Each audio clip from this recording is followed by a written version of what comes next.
pouco cedo, non?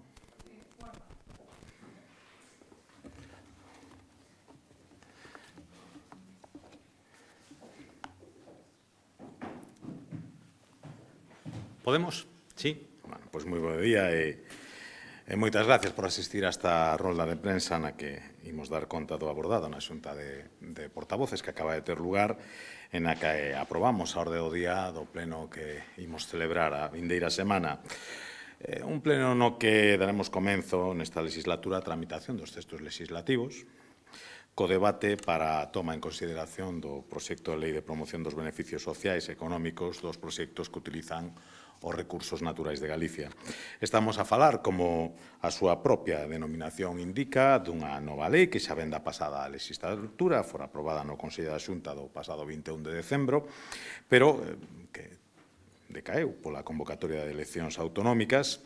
e cuxo principal obxectivo é que os froitos do aproveitamento dos recursos naturais existentes en Galicia por parte das empresas revertan en actuacións beneficiosas para a comunidade autónoma. En definitiva, o que se pretende é contar cunha legislación de referencia no aproveitamento dos recursos naturais, tanto dende o punto de vista da sustentabilidade, velando porque se lles asignen os usos óptimos e con vocación de perdurar no tempo, como tamén do retorno social, poñendo esta riqueza ao servicio dos galegos. Estamos a falar en concreto de que a utilización dos recursos naturais que temos en Galicia, tanto para a produción de enerxía renovable como as concesións de augas e proxectos mineiros, redunde en beneficios para a sociedade galega e, sobre todo, para o medio rural galego. Ven a través da creación de postos de traballo, ou da mellora ambiental da contorna na que se instalen, ou a reducción do custo enerxético aos consumidores locais. Confiamos que os grupos da oposición poñan a un lado a súa negatividade ante calquera iniciativa relacionada coa actividade industrial na nosa comunidade autónoma. Estamos a falar de que os beneficios que obteñen as empresas que utilizan os nosos recursos naturais repercutan na economía e na sociedade galega, sempre respetando a máis estricta normativa ambiental.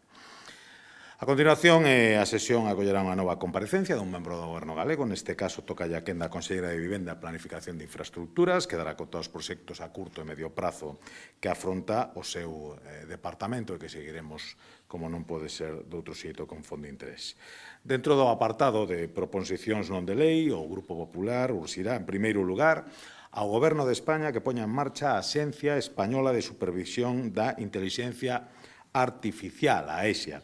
con sede na cidade da Coruña, en este proceso que posibilita a representación das comunidades autónomas, neste caso da Xunta de Galicia, nos órganos de goberno desta axencia. Estamos a falar dunha solicitude que conta co respaldo, ademais do que foi recollido por unanimidade neste Parlamento galego, pois de todo o que é sistema universitario, empresarial e social galego, xa que estamos convencidos todos que esta axencia situará Galicia e nomeadamente a cidade da Coruña nun punto de referencia no que respecta a implantación e control da inteligencia artificial en España. A nosa segunda proposición de lei ten que ver coa necesaria colaboración institucional entre as administracións, en este caso para o fomento do deporte entre a sociedade galega.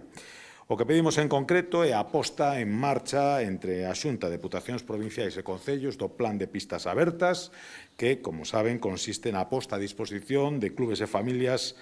das instalacións deportivas escolares existentes nos distintos municipios galegos. Consideramos que esta sería unha boa maneira de facilitar a práctica do exercicio físico para os galegos de todas as idades, ao tempo que permitiría un aproveitamento máis eficiente dos recursos e instalacións das distintas administracións xa existentes. O Plan de Pistas Abertas é un novo compromiso recollido no programa electoral co que o Partido Popular de Galicia se presentou ás últimas eleccións autonómicas, co obxectivo de que atender a alta demanda de instalacións deportivas existentes na actualidade en moitos concellos galegos, na actualidade, en moitos desos concellos, digo, a través da colaboración de todas as administracións públicas e a posta a disposición dos deportistas de esas citadas instalacións. Polo que respecta ao apartado de preguntas ao Goberno, dende o Grupo Popular imos interesarnos por tres cuestións que consideramos de máxima actualidade. En primeiro lugar, Imos abordar a problemática existente sobre o custo do rescate e a gratuidade da AP9 e as declaracións contraditorias que están a facer tanto os responsables do Goberno de España como os dirixentes socialistas en Galicia para coñecer cal é a valoración do Goberno galego sobre esta cuestión.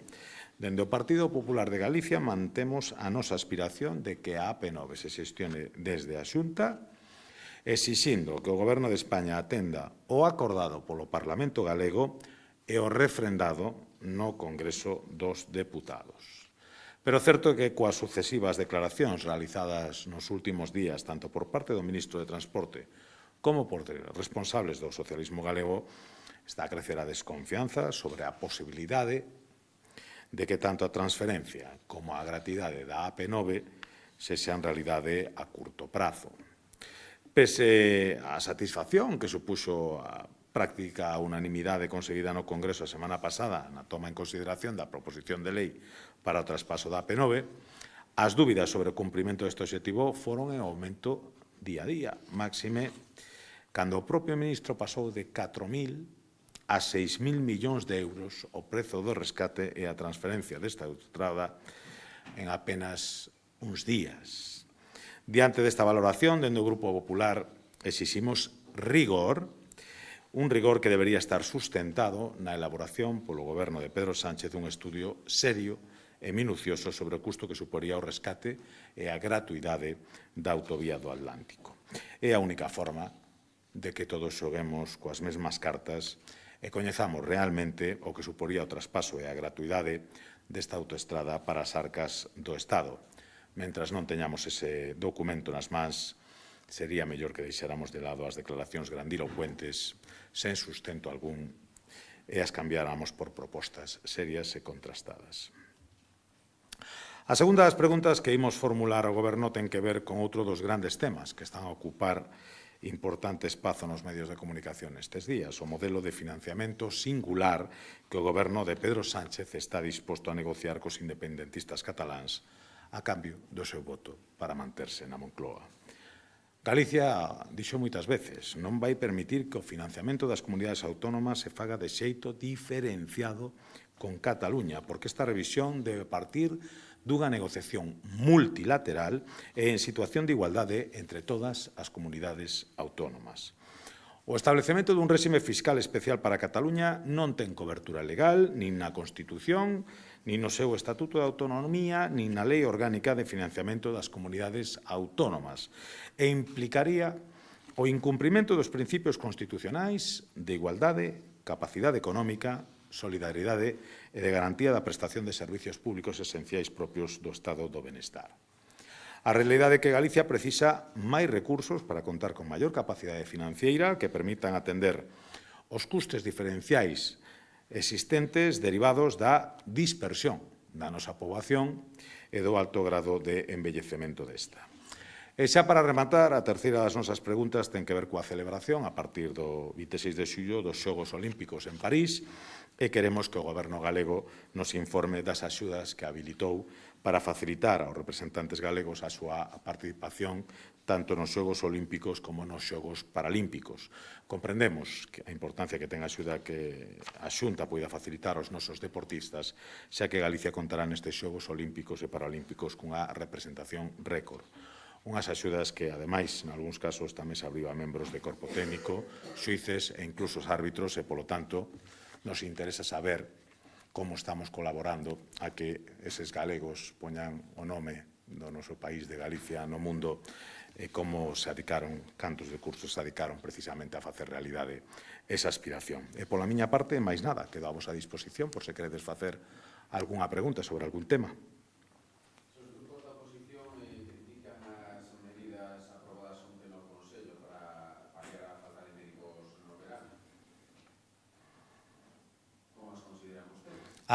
Pensei que se plantexaba isto como unha novidade, como fixeron sempre. Como fixeron sempre. O que fan sempre é criticar, o que fan sempre é negar o apoio, iso sí, ás demandas que facemos dende Galicia para que se nos permita dotar de máis recursos humanos á sanidade galega, e mentras iso non se produza, pois nós imos a manter unha postura coherente, que intentar mellorar a utilización dos recursos humanos dispoñibles para darlle a mellor prestación sanitaria ao conxunto dos galegos. É ao que nos dedicamos dende fai moitos anos e, afortunadamente, co recoñecemento desos galegos que aínda fai ben pouco se pronunciaron sobre as propostas sanitarias de cada un a través do voto, e, bueno, parece que saímos bastante mellor parados que os que prometen unhas cousas que despois son incapaces de respaldar. En todo caso, eu lle pediría á esquerda en xeral que empezara a facer plantamentos un tanto serios cun tema tan delicado como é a da atención sanitaria ao conxunto da poboación. Eu escoitaba fai moi pouco as contradicións entre a actual ministra que no pasado, nun pasado non demasiado lonxano, criticaba de maneira moi dura o peche de camas no Bran, dende que ministra pois o defende como algo natural, normal e que se fai todos os anos en todas as comunidades. O xogo da demagoxia ten un recorrido moi curto. Nos preferimos por medidas de alcance a máis longo prazo, pero creemos que a seriedade sempre renta cando se fala da xestión dos recursos públicos que son de todos.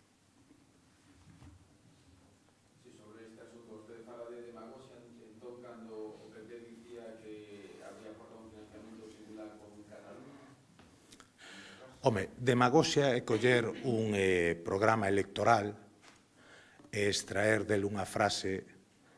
totalmente descontextualizada para intentar xustificar o inxustificable. O que decía ese programa tan mencionado nos últimos días é que dende o Partido Popular Catalán trabajaremos para mejorar la financiación singular para Cataluña basado en el principio de ordinalidad e atendiendo a unha solidaridade finalista. Parece ser que esta parte da frase se lle esqueceu mencionala ao resto dos grupos que pasaron por aquí antes e me parece que responde bastante á realidade do que defendemos un e dos que están defendendo outros. Nós defendemos que, claro, que ten que haber unha financiación singular para todas as comunidades autónomas, atendendo ás necesidades específicas de cada unha desas comunidades, pero os criterios teñen que ser adoptados nunha negociación multilateral. E o que se está plantexando dentro do Goberno de España é unha negociación bilateral con Cataluña que ten como único fin asegurar o nomeamento dun presidente socialista da Generalitat de Cataluña. Imos chamarlle as cousas polo seu nome. E só faltaba que os que mudaron de opinión no plazo de 15 días despois dos resultados electorais, que acostumados estamos a que o socialista mude de opinión despois dunhas eleccións, veñan agora a darnos aos demais leccións sobre coherencia. Eu volvo a repetir, para o Partido Socialista esta cuestión non estaba enriba da mesa fai 2 meses, nin o ano pasado, nin fai 2 anos, nin fai 3, nin fai 4. Exactamente igual que non estaba enriba da mesa a posibilidade dunha amnistía ata o mismo momento en que a matemática parlamentaria convertiu en imprescindible. Que asuman as súas propias contradicións, pero que non imos tolerar en ningún caso é que nos tomen por tontos. Nin os galegos, nin os que levamos moito tempo defendendo a necesidade dunha revisión da financiación autonómica baseada nunha negociación multilateral. Foi o que dixemos toda a vida e exactamente o que seguiremos a decir e a demandar a un goberno que parece que se rixe por outros criterios distintos aos da solidaridade entre os territorios. Como valoran que non exista consenso co proxecto de lei de recursos naturais con os grupos da oposición pedindo a devolución do texto? Bueno, alégrame que faga matiz, efectivamente, non existe consenso cos grupos da oposición. Outra cousa é un consenso de carácter social que creemos que sí, porque, sinceramente, o que estamos plantexando nos parece que é algo moi razonable, que calquera iniciativa que pretenda a explotación dos recursos naturais de Galicia, pois que revirta positivamente no conxunto da sociedade galega e especificamente na contorna onde se vaya a desenvolver. Nos, entendemos que pode haber matices que imos estudiar, por certo, unha vez que finalice a presentación de enmendas, pois os plazos precisamente prorrogamos hoxe das enmendas parciais, pero que nos parece que como principio xeral todos deberíamos estar de acordo en que a riqueza natural de Galicia debería repercutir en beneficios económicos e sociais para o conxunto dos galegos. Sorpréndeme que iso mereza unha emenda á totalidade por parte dos dous grupos da oposición, pero, en fin, xa estamos acostumbrados a recibir ou non a todo, non? Todo o que ten, ademais, que ver con algún tipo de desenvolvemento industrial en Galicia conta sempre cunha contundente oposición por parte da oposición, vala a redundancia, que iso sí, permanece absolutamente impermeable aos mensaxes que leva décadas enviándolles o conxunto da sociedade galega e dicíndolles que ese non é o camiño. Bueno, eles elixiron a sordera e nós imos elixir continuar dialogando co conxunto da sociedade, escoitando as demandas sociais e plasmándoas en textos que repercutan favorablemente para o conxunto de Galicia. Algúna outra cuestión? Pois moitísimas gracias e miramos